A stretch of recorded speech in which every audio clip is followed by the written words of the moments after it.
Gotta get like sorted. Just show it to me on your computer. Yeah. People in the UK like to sort things, huh? Oh yeah. Is it sorted? Oh, we're ready. Yeah. Oh, We're live right yeah, now. Sorry, sorted. It's crazy. We'll take the UK lingo conversation. Absolutely. Yeah. Should we intro? Absolutely, Let's do this brother. thing. Let's do a little introduction. Everybody, I am Mike Veona here from Rosehill Sourdough, and this guy honestly doesn't need an introduction. Look at his pretty face, beautiful. Wow, man. This is my guy, Artisan Bryan over here. You're flattering. Hello, brother. Good to see you. Hey, yourself. guys, I'm Bryan. I am a baker. I'm from Miami. I've got a blog that maybe you've seen or used before. But I'm here, thrilled today to be with Mike and talk about sourdough and pizza, two things that we both love. Yeah, absolutely. So we're here in beautiful Edinburgh. Edinburgh. How you I learned doing how to with that? pronounce Edinburgh. I used to say Edinburgh. I said Edinburgh until too. about an hour ago, and it's Edinburgh. That's how it's spelled. Absolutely beautiful. It's great to be here across the pond. You know what I'm saying? I'm loving it. To eat pizza again. I've been here about a month, so I joined Ooni about a month ago, full time, and I'm loving it so far. It's been an amazing experience. It's just crazy that this is my life now. I get to do live broadcasts with freaking Artisan Bryan. This is nuts. This is well, it's not your life. Like we're not gonna do this every day. It's crazy. It's part Bryan's of your moving here. Can we break that news off? Is that cool? Oh, Is your sure. wife She's probably watching. The news is official. Right on. Cool. So yeah, we're talking about sourdough today. Yeah. Honestly, what are your how should we start? Like, why do you make sourdough bread pizza? Like, how Such did a you good start question. doing that? So I started doing pizza a long time ago. Honestly, it was like a way for me to feed my roommates and like my girlfriend when I was broke in college. Like honestly, that's how it started. It was like going down to the grocery store, buying some dough, going to Home Depot and buying like these terracotta tiles for like $1, and that was my pizza stone. It was just like Anyway, For real? that was literally how I started. Was just going and buying this pizza. Anyway, so I started making pizza, and then I just got better at it. And then I went to Italy and took a pizza class in Florence. Fell in love with pizza culture when I was traveling through Italy. And then like 2.5 years ago, I switched everything over to sourdough. I just started doing some more research on it. Yeah. And it's like, to me, it's just like the purest form of bread. Yeah. So like, what do you mean? Like, because I kind of went through the same thing, but like in your eyes, what does that mean when you switch to sourdough? What exactly are you saying? Yeah, so like I went from rushing a process that's been proven over thousands of years. Like, how do you make bread? It's not with a packet of instant dry yeast. Right. Like that was such a revelation to me. It's like bread's been made for thousands of years a certain way. Yeah. And all of a sudden we have some technological advance and we think, oh, all we need to do now is just rip it open a packet of yeast, throw in some flour, mix in some water, and boom, we've got good bread. Right. So now with sourdough, we're naturally fermenting the flour and water. Exactly. So I went through the same thing. I started making bread when I was a kid to feed people. It's the same. I feel like most bakers ultimately are trying to feed people. Absolutely. That's like why we bake or make pizza and stuff like that. So obviously I wasn't making sourdough when I was 12. I was just using instant yeast. And I kind of went through that progression where at some point I was like, whoa, I started seeing some people online doing amazing things with sourdough, and I was like, wait, I didn't realize you could bake a different way. Yeah. And once you open that door, I started with bread and baguettes and all that stuff. Then you get into pizza. You open that door with pizza, and the possibilities are just endless. Yeah, I'm with you. It's crazy too, because growing up, sourdough to me, I grew up in California, and so sourdough is this kind of weird sour bread from San Francisco. Right. But even that, you had a post the other day calling out like a grocery store for calling out sourdough bread. Oh, yeah, I did. Yeah. Well, it's just that I was walking in the store and I saw, I don't know what it was, some bread. Like sourdough baguette. Well, yeah, it said sourdough French bread on the sign. Yeah. And it cost like $1. And so I just, I picked it up. The ingredients list was entirely too long. Yeah. And not to get into that whole thing, but it's there's a misconception of what can and cannot be sourdough. Sure. And I mean, I'm not against yeast, instant yeast or fresh yeast. I use it actually at work when I make baguettes sometimes or a poolish. Yeah. There are different ways. Yeah, there are different ways to use instant yeast. You don't just have to throw it into your mix. You can let that ferment overnight, right, and then make a different mix with it. So I don't have a problem using fresh yeast or instant yeast, but when people use terminology that's not correct, I think we just need to direct them to the right education about it instead of like, judging. It's just, Absolutely. they're going to say sourdough baguette, but it's really like instant yeast with a bunch of added acids Dude, it's into crazy. it. It's like, crazy. come on, guys. Like, and no, but the problem is if a grocery store sells that, then consumers who don't know good bread, they're going to buy it and eat it, and they're going to say, man, I don't like sourdough. That was pretty bad.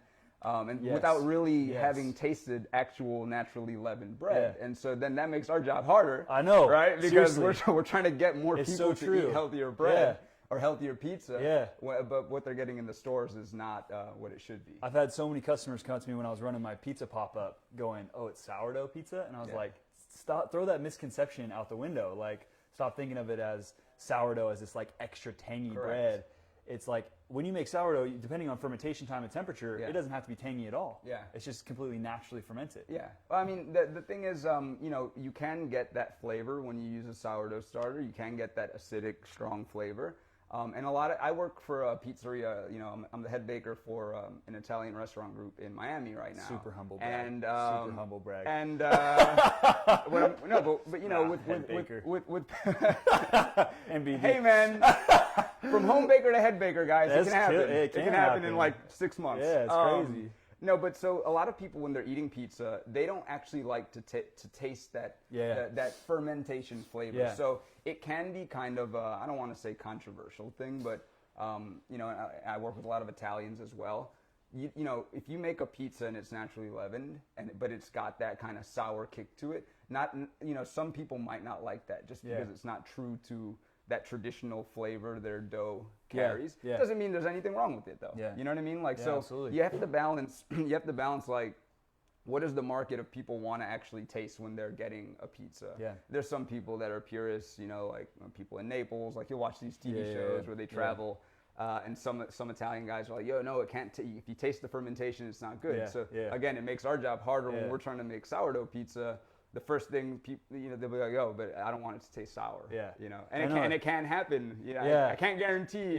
Sometimes I make bread and I'm like, I can't guarantee it's not gonna be sour. Honestly, it has a mind of its own. I let it go and then I bake it, and hopefully it's delicious. Let's get into the mind of its own thing because that's like it's so true. Like we talk about sourdough in general as this like class of bread, but sourdough, what it really is a culture of microorganisms. Correct. It's bacteria and it's yeast. And kind of getting to one of our first questions we pinged the community about. People were just like, what is sourdough? Like, what is a sourdough starter? Right? So, like, for me, I call my starter a culture. We were talking about this earlier. It's like a little nerdier term. But people, name them off with me. Like, people call them starters, cultures, mothers, leavens. Like, what else people call these things? Man, I don't know. I think you named pretty much all of them, right? I call mine a starter.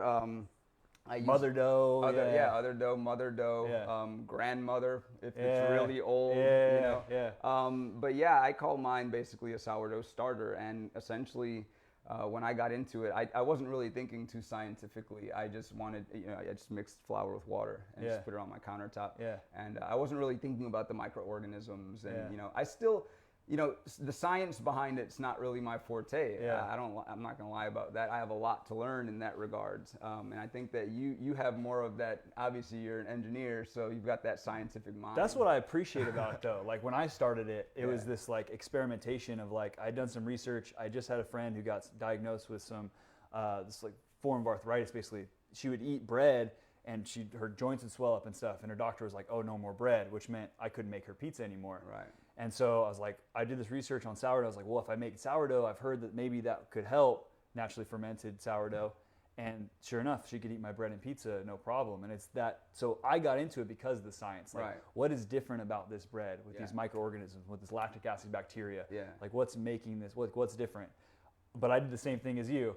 I took some flour and water and stirred it up, and put it on my counter. I was just trying to, And what do we got? This is so. Let's do it. So this is my starter. This is the Rosehill sourdough starter. I named her Lucille. Hold on, can we take a moment, guys? This is the Rosehill sourdough. That's her. Smells good, right? Rosehill sourdough. I'm so glad to be able to smell. I'm not. Take it. Yeah, eat it. Oh my God, it's good, right? Thank you, brother. You're welcome. Anyway, people are gonna be like, he just ate. Like, you can do that. Like, it's okay. If you get some doughy sourdough, like, it's all right. If it's a little wet, it's a little doughy. Like, that's just I encourage people to taste it not on some weird, like, pretentious thing, like it's like tasting wine and all that kind of stuff. I encourage you to taste it just so you get more familiar with like what is it? You know what I mean? It's a living thing. It's like kind of an organism. So taste it, embrace it, smell it. You know what I'm saying? Touch it and stuff like that. Absolutely. So my sourdough, it does smell good. I fed this morning. It smells really good. My sourdough is a half mix of bread flour and whole wheat flour. And I know you've got some different ones that you feed too. Yeah. Well, do you want to get to this question? Yeah. Should we? So it looks like Pip is asking, hello, Pip. Yeah. How's it going? How's it going? Pip is asking, how do you use a starter and how does it work? How does it work is kind of a loaded question. And so like, I know you just asked me about what mix I did, so I can kind of try to wrap that into the answer to this. So how do you use a starter? It is definitely that's definitely a question that has many answers, but essentially when you create one, by mixing flour and water together over the course of like a week, you do some regular feedings, it'll start to rise and fall, okay? Once it gets to the point where you understand when it's going to rise and when it's going to fall, you'll learn when to make dough with it, okay? That's basically like the first thing you got to start to understand. So once you got that down, you got a healthy starter, and it's at this peak. You know, sometimes you can put a little rubber band here when you feed it, and then you can see how much it's grown past that rubber band, okay? Once it's at that peak and you're comfortable with it, you can take some of it, okay? You put it in a bowl, basically another bowl with flour and water. You mix it together, and at some point you add some salt to it, and then you add some more water a little bit, you know, and you continue to mix it. You can stretch it.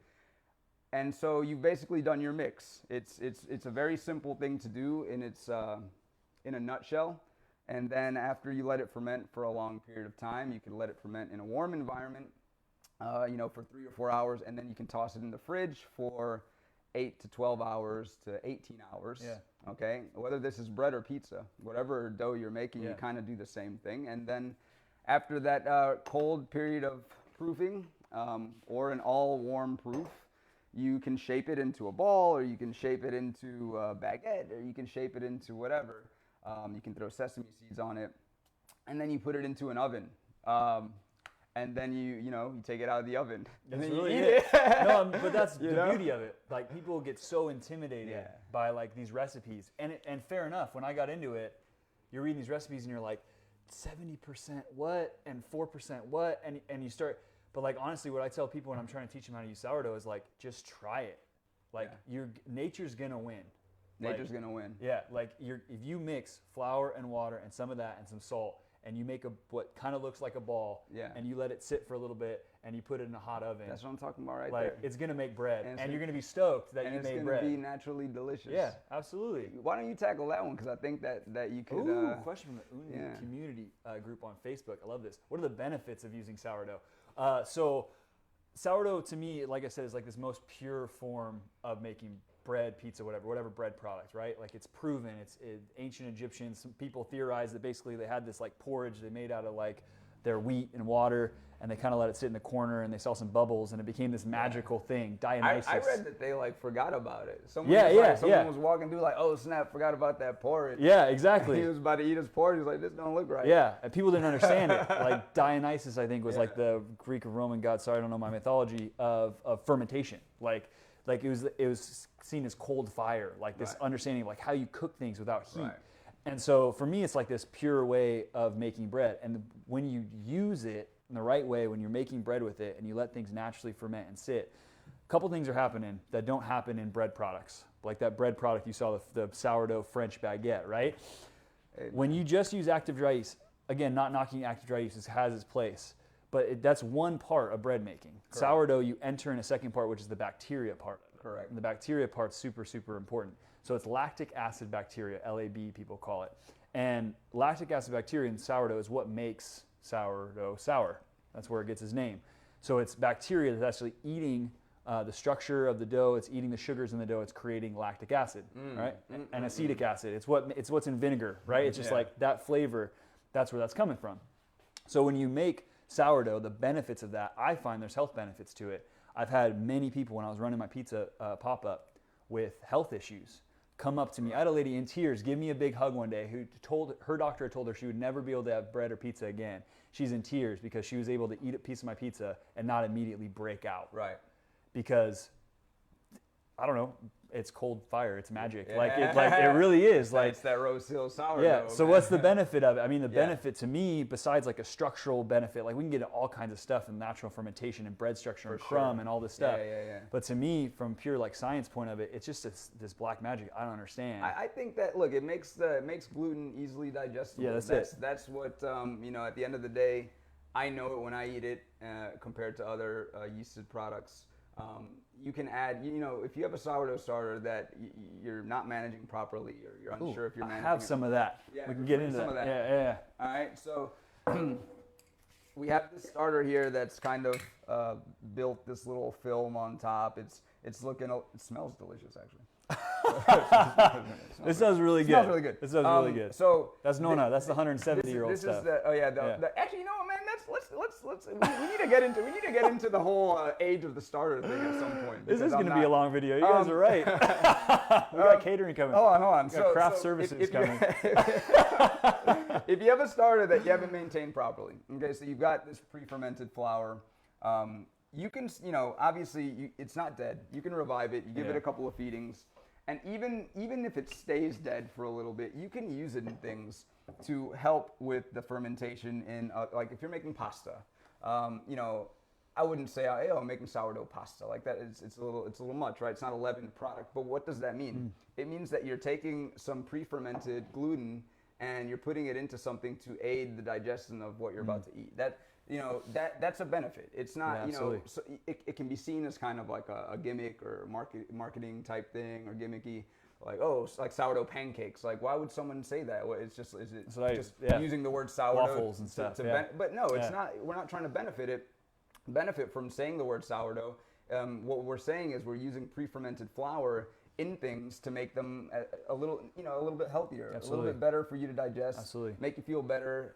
You have a big brunch with like a stack of pancakes. You know, you've got that sourdough culture in there to kind of help you not feel too bad. So that honestly, you know, works. I'm telling you. Anyway, so yeah, this is kind of a starter that's a little bit dead. Yeah. But it's not dead though. It's a little bit dead. It's a little bit dead. You just gotta revive it's not dead. No, it's sad. It's not dead. It's not dead. In science terms, it's dormant. It's dormant. Okay. You bring the science back in. I've let some starters sit for like a month, and they turn like that black. Yeah. They turn and I revive them. You can after like but there, you know, there's no point in even doing that. Actually, you can make a new starter in 4 days. Yeah. But to revive one, sometimes it's like you're like feeding it for a week, and you're like, oh my God, is it gonna? It's like just throw it away, make a a new one. Yeah. Throw it away, make a new one. So Rebecca wants to know, what's up, Rebecca? How's it going? Where can you get sourdough starter? Do you make it from scratch? Where can you get sourdough starter? I believe you can order or get sourdough starter from this guy, Rosehill Sourdough. I think it's $5. I think he ships anywhere in the continental U.S. No, I'm just kidding. I actually used to do that. Yeah, I know. That's what I was. I've seen at like, is there Whole Foods here? No, there's no Whole Foods equivalent. Okay, like Whole Foods. There is a Whole Foods. Oh, there is in London. Yeah. In London. I've learned that's. I've seen at like. Did I say that right? Posh. These kinds of grocery stores tend to. I've seen before like a packaged sourdough starter. Yeah. I mean, I guess you can buy them. I guess you can, I think there's I think there are people that sell sourdough starter. I mean, you absolutely can. I sold them for a long time. Yeah, I don't see the problem with that. I mean, I think spreading the love is part of the community. But the other part of your question, Rebecca, is do you make it from scratch? And so I would, obviously, I do. I believe. Yeah, I made mine. I made besides my 170-year-old one. Yes, I made one from scratch. The 170-year-old one, huh? It honestly is 1849. So before I answer, do I make it from scratch? We got to like. Do you think age makes a difference? Absolutely, I do. Do you think it makes a difference? It's crazy. It's crazy. So I have to say, I don't believe it. Have you used something that old though? I don't know. No, I haven't used something. So like I've noticed a difference just between like week 2 and like year 2. Okay. Like a difference, but in terms of how strong, I call her Nona. Nona. Nona. Oh. My other one's Lucille. And then Nona is 170 years old. Lucille's about 2.5 years old. You can just tell, like, when I don't feed, if I neglect Nona or whatever, and she's in the back of the fridge, and I pull her out and I kind of pour off, that's grain alcohol. That's all it is on top, ethanol. Just pour that off. Take the little top layer off. That's just all dead, really dormant yeast and bacteria. Really dormant. Just throw that off. All you need is the tiniest bit. You just need the tiniest bit to start. Little flour and water, and it just goes up. And Nona doubles. Like we talked about how much it rises. Yeah. And usually you look for like 2x or 3x rise. And Nona, like, in one feeding is back to 2x. All right. 2 feedings back to 3x. I'm not going to knock it till I try, but, hey, I'll have to see. I'll have to give it a try. Yeah, so, but yes, Rebecca, to answer your question. We do make ours from scratch. Yeah, make it from scratch. And it's fun. It's fun. What's the risk? It gives you a little baby to take care of. It gives you a connection. And if you're really interested in sourdough, I would say the best way to go about it is to make it yourself. Absolutely. All right, so a question from the community group. How is making sourdough pizza different from other types of pizza dough? You want to start here? Why, you scared? No. You scared to answer no, that? not at all. What happened? Nah. So, I mean, what's no, up? Go for it. I've been What's talking up, a lot. Ooni community group. How are you guys doing? Yeah. Oh, the question, what was the question? The question went away. Difference between sourdough pizza yes. and other ways of making pizza. Other ways of making pizza. It depends on what type of pizza you're trying to make. There's many different types of pizza, right? So you have Roman style pizza, pan pizza, deep dish, Detroit. Yeah. But most commonly, I'll make a Napoleon style pizza, pizza Napoletana, where you have a pizza crust that's a little bit thicker. You want it wood fired. It's a little bit soft in the middle. That's typically you would use fresh yeast. You would mix the dough. You would knead it. You might not need to work it that much because that yeast really softens up your dough, and it strengthens that gluten. Yeah. So you kind of mix it. You might let it ferment for a while. You might put it straight in the fridge. But with that fresh yeast, you're kind of confident that it's going to grow. It's going to work. Sourdough is very different. Using a sourdough starter to bake is different because you have to make sure that you get a nice kickstart to your fermentation. You have to make sure that the temperature and all these variables are working. You also have to work your dough a little bit more because you don't have that kickstart of fresh yeast to soften it up and strengthen it. So when I mix with my sourdough starter, I'm usually kneading for a good while. I also like to make the dough a little bit drier than usual, so I'll make my starter kind of stiff, which means I don't put that much water in the sourdough starter. So yeah, I mean, I'll work the dough a little bit more. I'll knead it by hand, and I'll give it a nice bulk fermentation so that I know that it's alive and well. The thing about using sourdough is sometimes when you bake, you might see a result that looks sad. You might bake a loaf of bread and it comes out like this tall. True. And there's no way to go through your process and know what went wrong. Was my starter wrong? Was the fermentation wrong? Was the proof not long enough? Was the bulk not long enough? You won't really know. But a good way to ensure success is to know you got a good fermentation. And so with sourdough, I like to kind of let it bulk and let it proof for a long time to know I've got the strength. So that when I fire the pizza off in the oven, I get that good rise. Yeah.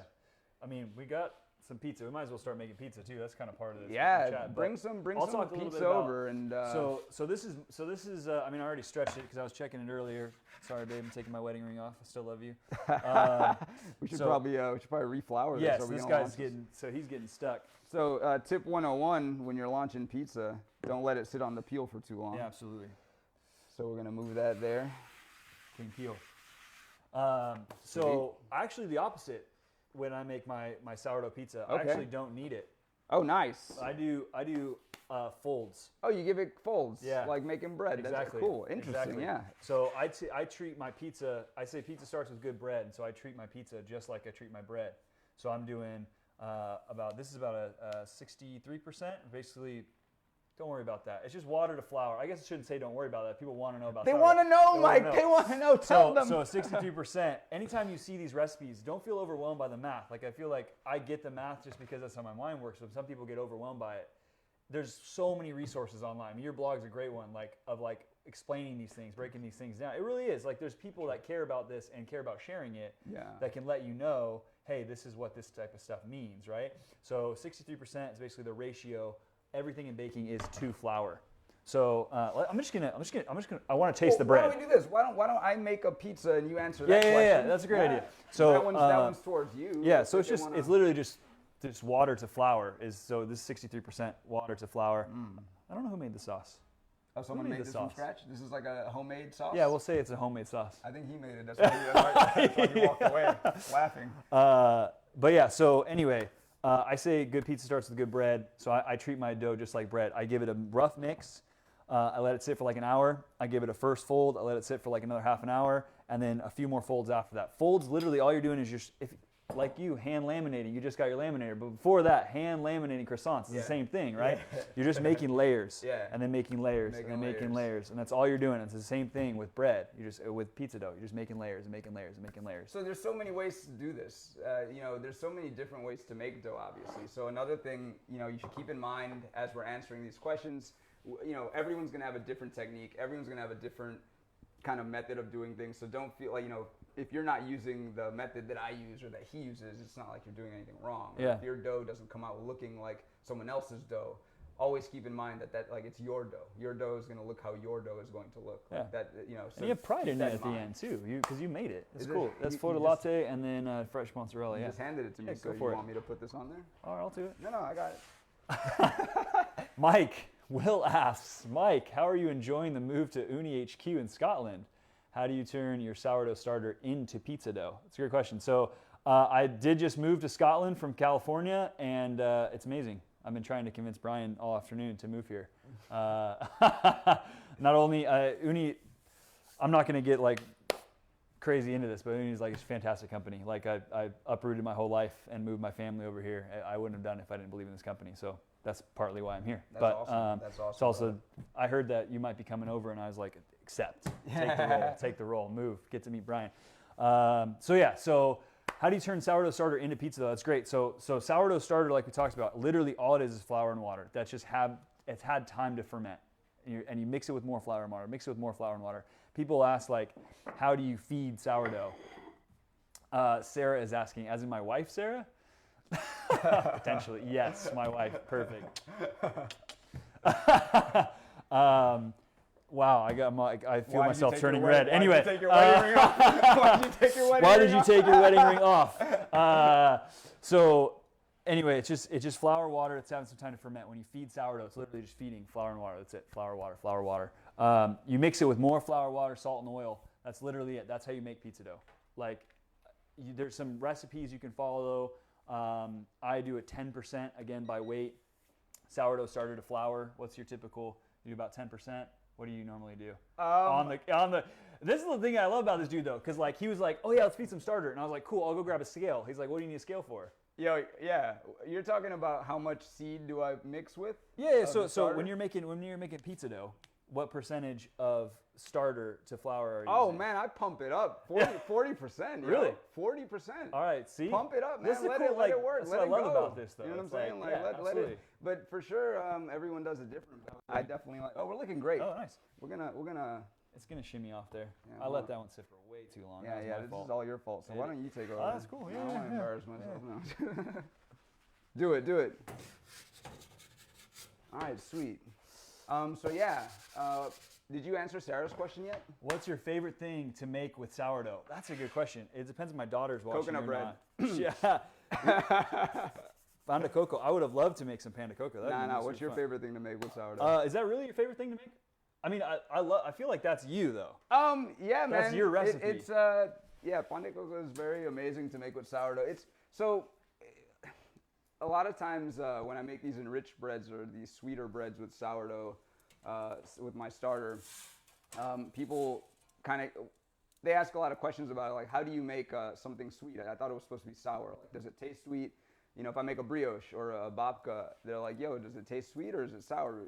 And these are beginning bakers. So my job really is to answer these questions and guide people through and say, no, it's not sour. You can make sweet breads with your starter.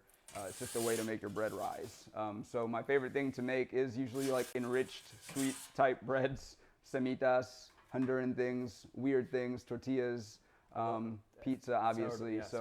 It's hard to pick one favorite. Yeah. I don't know. I mean, besides pizza, because I love making pizza, my sourdough waffles are crazy. I love the sourdough waffles. We're looking on here. We're getting pretty close. Yo, my man is crushing this bake right now. There's a question for you again from Julius. Yeah. What's going on, Julius? How's your day going? Mike. Yeah. Has your sourdough starter changed since you moved to a different climate? Absolutely, it has. Absolutely, it has.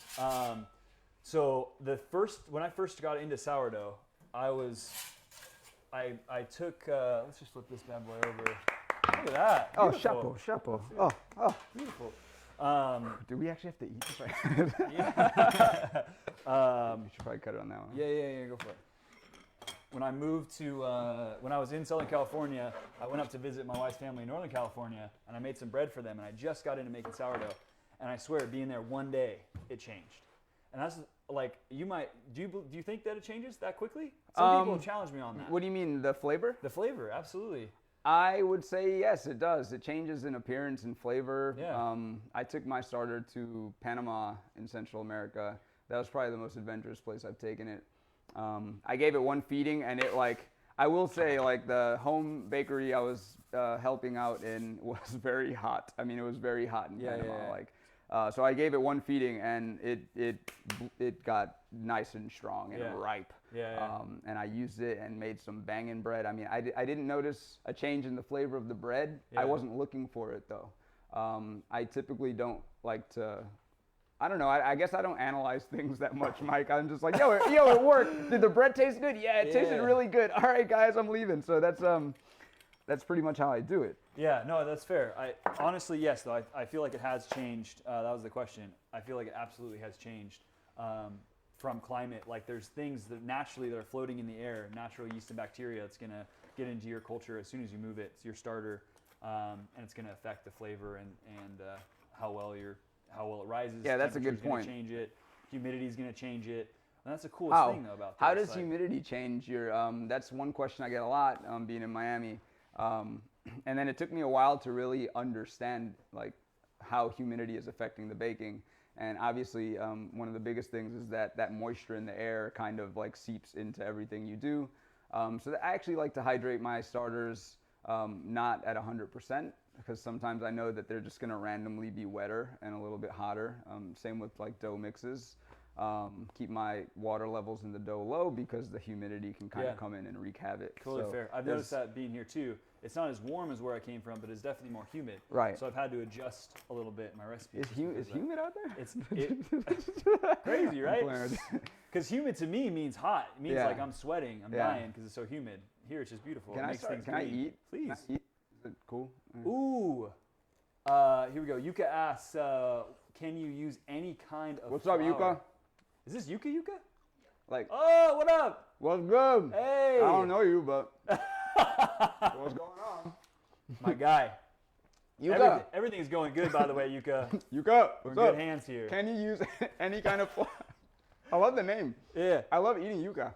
So it's like, can you use any kind of flour in your starter? Yes. Here's what you don't, and correct me. We put some chilies on there, all right? I thought you can handle those. Those are pepperoncinis. Get back to work. Let me recover. Let me recover. I got you. What you're looking for specifically in the States, at least, I haven't noticed here. Look for unbleached. Unbleached flour is what you want to use, right? So, well, you don't want bleach in your food, so that's true. Typically what I do. Unbleached flour. Yeah, unbleached, yeah. So I use in Lucille, I feed with half bread flour and half whole wheat flour. It's called wholemeal flour here, and yeah, all unbleached flours. Right. If you can get organic flours, even better. Even better. What about the specific berries? You know, like difference between using rye or using hard red winter wheat or even spelt. I will say that I've never used any gluten-free flours like rice flour, oat flour, coconut flour, almond flour, those kinds of things. If you want to call them flour, I guess, powdered stuff. I've never used that in my starter, although I know there is a pretty successful gluten-free sourdough baker out there. I'm not sure how that culture gets developed, but for these wheat or gluten-based culture, you got me saying cultures now. You got me sophisticated. Sounded smarter. For those, you can use anything: rye, wheat flour. I usually start my starters from scratch with rye flour. It's got that nice juicy bacteria on it, and it gets like super funky like really quick.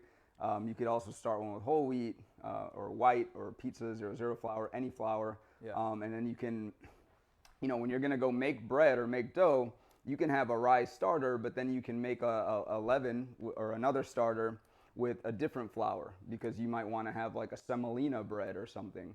I've been playing around with semolina flour at work actually. Beautiful. So I've been doing like semolina in the starter. Just to get that like flavor from it. Yeah. So I mean, really, what you're looking for in your starter, honestly, it's just getting good quality.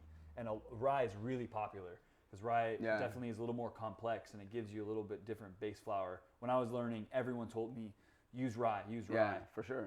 And I think that's the easiest way to get a starter going is with rye. I think the tricky part about using rye it becomes when you want to transition it into.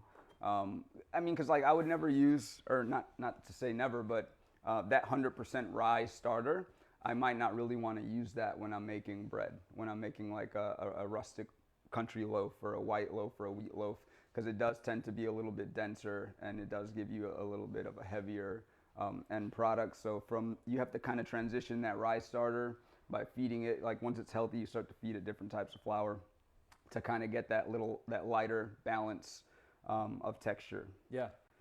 So, next question. Yeah. Philip. What's good, Phil? How's it going, brother? Hope your day is great. Is this Rosenthal, you think? I don't know. It could be. That'd be cool. Yeah. Even if it's not Rosenthal, I respect you, Phil. I appreciate you. That's a what's the best good point. What's the best sourdough pizza dough you've ever eaten at? I have never eaten at a sourdough specific pizza joint. So I know you have. So I'll let you take. Yeah, typically when I look for pizza places, I look for naturally fermented or something sourdough or something. Like I'll look and I'll do a little research. He's high class. I know how normal pizza makes me feel now. Like it just makes me feel, I don't know, like garbage. Yeah. So like that deep fried pizza we had earlier. Deep fried pizza. So best place around here. There's a place called. Can I drop pizza place names? Yeah, cool. There's a place called East Pizza in Edinburgh that I really enjoy.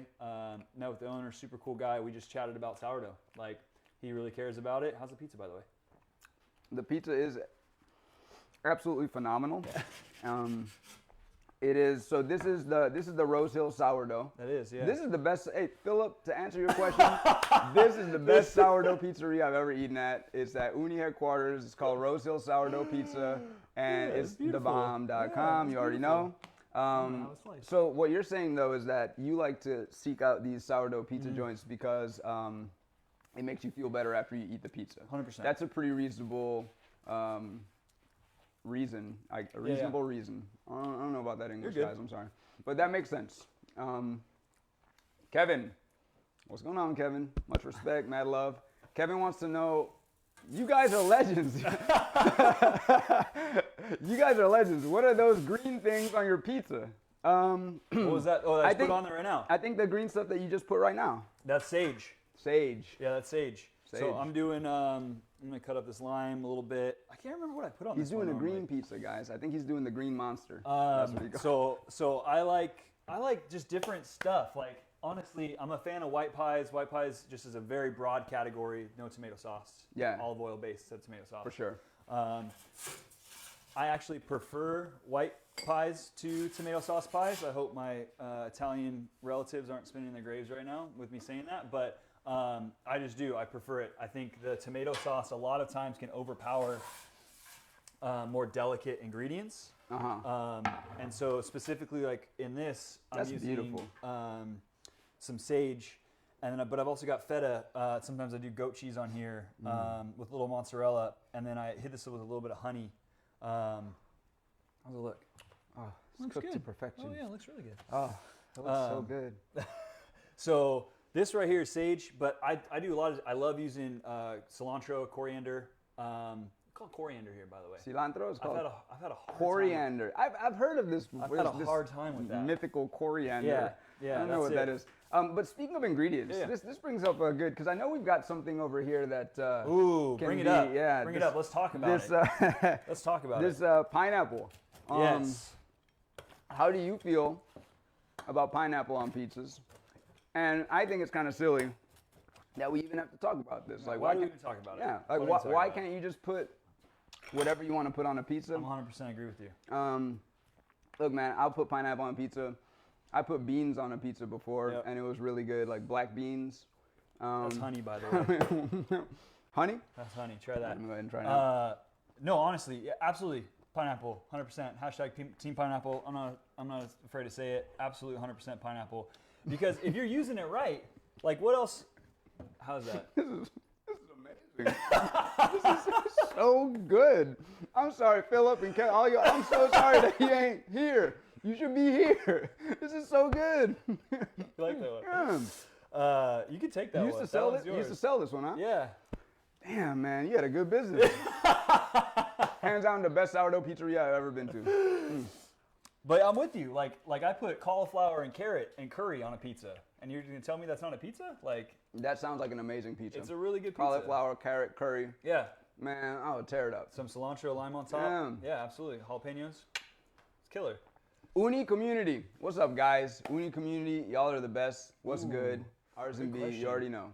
Your question is, would you recommend using a pre-ferment with your starter rather than using it direct, similar to how you would use levain with sourdough bread?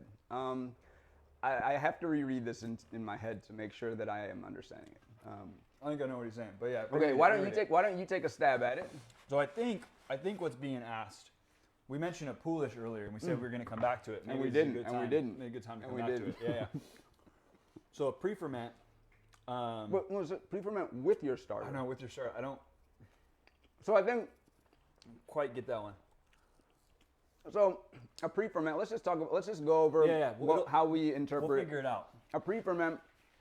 It could be a starter. It could be any form of basically pre-fermenting some flour before you put it into your final mix of dough. All right. That's the whole. That's why we're here. We like to pre-ferment flour into a starter. That's what we call a starter. Yep. And we don't add any fresh yeast or anything like that to it. Right. So that's our method. There are other types of pre-ferments though. Yep. You can make what's called a poolish, which is basically a tiny little spike of fresh or active yeast into flour and water of usually 100% hydration. So equal amount of flour, equal amount of water, spike of yeast, mix it up, put it on top of your fridge. In the morning you have this nice yeasty, fermenty, sticky, weird thing, and it is delicious. I'm not gonna lie. So that's one type of pre-ferment. Another, a biga, that's the other one that people always talk about. It's essentially a poolish that's less hydrated. Mm-hmm. It's just it's a stiff poolish basically. Yeah. Sorry, biga purists out there if I just like butchered. That similar? I got a real question for you. Is that similar to like a pasta madre? You talking about that thing that they cut in the? I'm not gonna lie, man. When I don't know what that is. I don't know what that is either. So let's not talk about it. Right, Listen, do not use a pasta madre. You heard it here first. Artisan Bryan, Rosehill sourdough. I'm just kidding. Pasta madre, I got love for you, pasta madre. All right, so let me get back to the question. Would I use a pre-ferment with your? Oh, okay, yeah, I've done that many times. I've used like baguettes is a good example. Okay, when people want baguettes, they want a crispy, airy, light, long, crusty loaf of bread. Yep. And sometimes when you use only your sourdough starter, your baguette can be a little bit heavy. Look, man, I'm not gonna lie, not perfect. You know, sometimes you make this bread, it doesn't come out to be what it is supposed to be. That's like when you make sourdough croissants, it's very difficult. Oh my gosh. The dough is very, very hard to work with. You usually end up with something that's pretty dense. So that's not a croissant. People don't buy croissants for a dense biscuit-like thing, right? So people don't buy baguettes for a really tough to chew hard bread. So how do you get the benefits of using sourdough and the form of a baguette? Well, you can use a different pre-ferment like a poolish at the same time. Yeah. I get what you're saying. Because that little bit of instant yeast or fresh yeast really softens up and firms up the dough to where it's more workable. You can hydrate it more and not have any issues, and the texture comes out crispy and light just like a baguette should. So that, as I interpret the question, Ooni community, definitely you can use a different type of pre-ferment with your starter. Yep. The more the merrier. Yeah. The more the merrier. Honestly, like you're just layering flavors at that point and texture. Yeah. I saw a video the other day, not to get too far off topic, but I think it was a Tartine bakery. They put like leaven, poolish, fresh yeast, and all kind of stuff into like croissant dough or something. I was like, yo, why not just throw it all in? Yeah. Each one of those is going to bring a little bit of a different something to the party for sure. Cool. Laura is asking, what's up, Laura? What's good? Much respect. Brian's live stream. I've been making sourdough pizza, but the dough turns out too acidic. How can I solve this?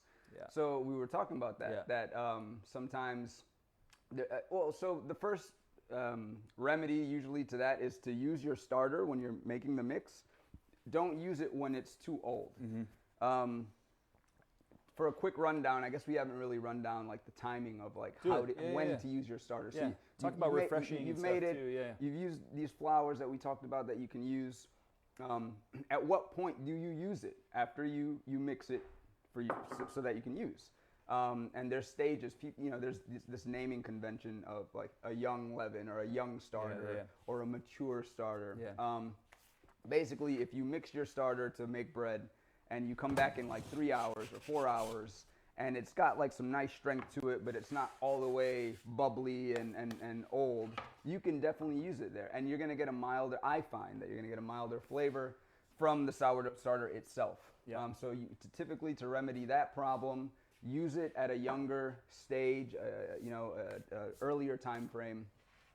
If you use it when it's a little bit old and bubbly, usually 12 hours after, you're definitely going to get that strong acidic flavor. A couple other things you can do too is you can use less of your sourdough and let it ferment longer, which is a little counterintuitive, but because some people think, if I let it ferment longer, it's going to be more sour.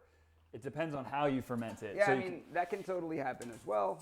But again, it's all about timing basically. So what Mike is saying, you can use less of the starter in the dough, ferment it for a little bit longer, but then just be aware that by fermenting it longer, you can also develop that especially if you cold ferment it. Especially if you cold ferment. Yeah, and then also last thing is you could refresh your starter by just taking a little bit out and feeding a ton of it, and that'll be less sour in general too. All right, question from the computer mind. Okay. Question: is it hard to master sourdough pizza? Well, the word master is pretty. It's a loaded question. That's a strong. That's a strong. Is it hard to master? Because I'm not going to claim to be a master. Yeah, no, for sure. I'm not a master. No. I'm not. Honestly, I'm not a master. But is it hard to get really comfortable?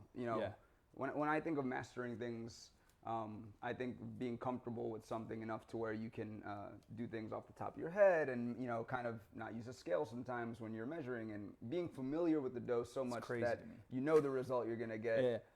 No, I don't do it at work, guys. Let's not be confused. Like, I'm not out there running a bakery and not measuring things. Let's not be confused. Come on. But yeah, I think it just takes patience and time, just like with making good bread. When you first start, you're probably going to make something that's not what you wanted it to be. Most people have expectations going into this. If you have expectations, which you should, by the way, if you have expectations going into making bread because you've seen on Instagram these beautiful open loaves, or if you've seen Mike's amazing delicious pizza and me freaking out because it's so good, you have an expectation. So then what you want to do is master. You want to get better at it. So you just have to do it over and over again, fail a bunch of times, because failing is the best. You heard it here first. Failing is the best, because that's where that's your R&D. You get to learn. You get to start to experiment with things and try to figure out what you did wrong to make it better. So it just takes time and practice. Bryan, we want to see you make a pizza. Let's do it. All right, I'll make another pizza. Let's, where's the dough at? Right behind you. Right over there in those white bins. All right. Some dredging flour there. You got a little thing to get it out. What have you been using? You've been doing the little Rosehill secret, huh? Yeah. The little Rosehill secret. Can I put it directly on that table? If you want to. Yeah. So, I'm fortunate to have been able to travel here and have someone like Mike who made amazing dough. So, kudos to him. This dough feels fantastic. I don't know. I'll just get into it. Like, I'm picking up the dough. It's got extensibility, but it's also, you can feel that it's a bit strong. The bubbles are very nice. It's gotten a long fermentation. Typically what I'll do is I'll kind of push the edges out here. All right. I'm gonna move this cheese. I'm gonna get a little bit more flour actually. You've probably been doing the same thing. I don't know what you've been doing. Then I'll kind of give it a little. I've been eating. I've been eating and choking on it. I'll give it a little stretch like that, and then I'll comically try to be a real Italian here. Give it a few of these. By a few, I mean a lot. All right. Then I'll get back at it like this. All right, until I've got my little circular shape here. And of course, Mike, you did a great job with this dough. It's very strong. Thanks, okay? man. You can tell a dough's gotten the right stretching or kneading when you can handle it with ease and it stretches out. So anyway, but I like to push the gas out to the corners so that I get a defined crust. And then I stretch it out, and then boom, I've got my nice little dough here. And let's make a pineapple pizza, guys. Let's do it. Straight pineapple, only pineapple. That's it. No, I don't know. Should we? Sure. Should we do that? Yeah, let's do that. This is for. I wonder if I'm gonna get hate mail over this. Just yeah, pineapple. I mean, let's do an only and honey. Yeah, I love it. Yeah, let's put honey first. What is it? Time? Thyme? Honey, thyme. Yes, yes. I like the sound of that. I'm gonna put a nice drizzle of honey here. Mike's gonna pick some fresh thyme from our garden, okay? And I'm gonna take this pineapple and I'm going to crush it up. Nice knife skills, Mike. Went to culinary school. Appreciate you. I toured one once. Oh, okay. Pineapple. I mean, people like the pineapple ham thing. Yeah, no, I'm with you. You got to have something savory and yeah, absolutely. You think I should put? Yeah. Yeah. All right, so we're gonna do pineapple honey. That's looking kind of gangster right there. And then we're gonna put, what is this? Pepperonis. There's a little bit different. Pepperoni. Yeah. A little spiciness. That'll be nice. Put some ronies on here. Rounds. Put some ronies up to the top of the donny. All right, that's good. And then the thyme. Boom. Oh, you don't. Much as you want. Bam. Emerald style, baby. Boom. Get it. Some thyme right there. All of it went into the same spot because I was right. trying to be cute. So that was not good. That's my slice right there. There we go.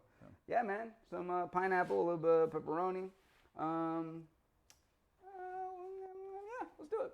Why not? Yeah, oh yeah, Bryan got to do it. My bad. Bryan's got to do it. Beautiful. So we just showed a couple different techniques there. So I typically like to build on a wooden peel and retrieve on a metal peel.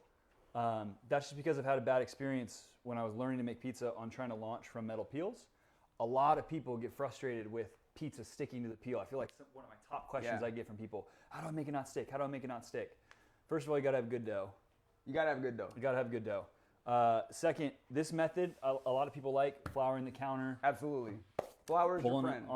onto the And peel. pull then it. you don't have any time for it to stick. Yeah. Yeah. Yeah. You don't have time for it to stick. Where'd my pizza go? No, I'm kidding.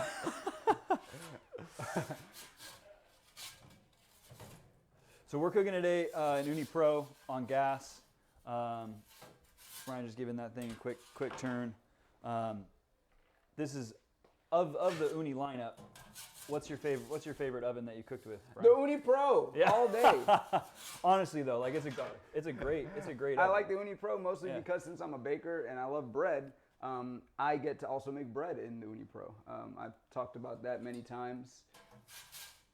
Let's get that dome. Little dome. Let's dome it up. So in pizza making, what Bryan's doing right now is bringing that pizza up to the dome, typically in like big big ovens. In big ovens, that's the hottest part of the oven is actually right at the top. That's where all the hot air's trapped.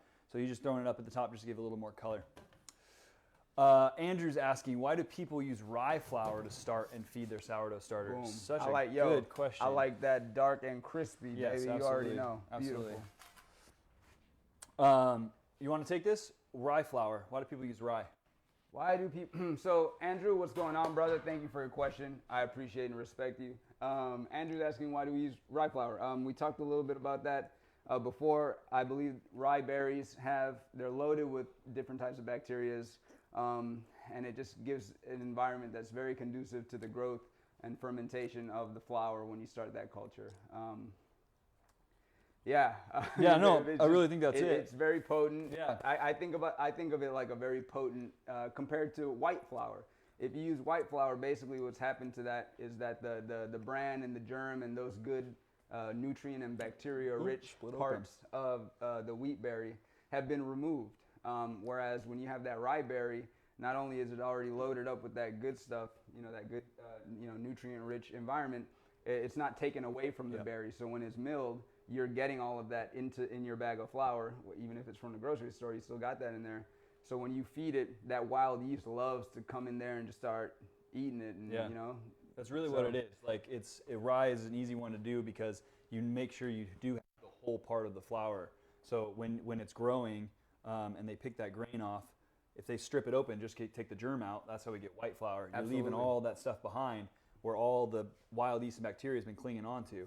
I think that's why mine worked so well feeding it with whole wheat flour to start. Same reason. Yeah. I got the whole wheat, right? I didn't just get the germ out of it. But at the end of the day, I've made successful starters using only white flour, like bread flour.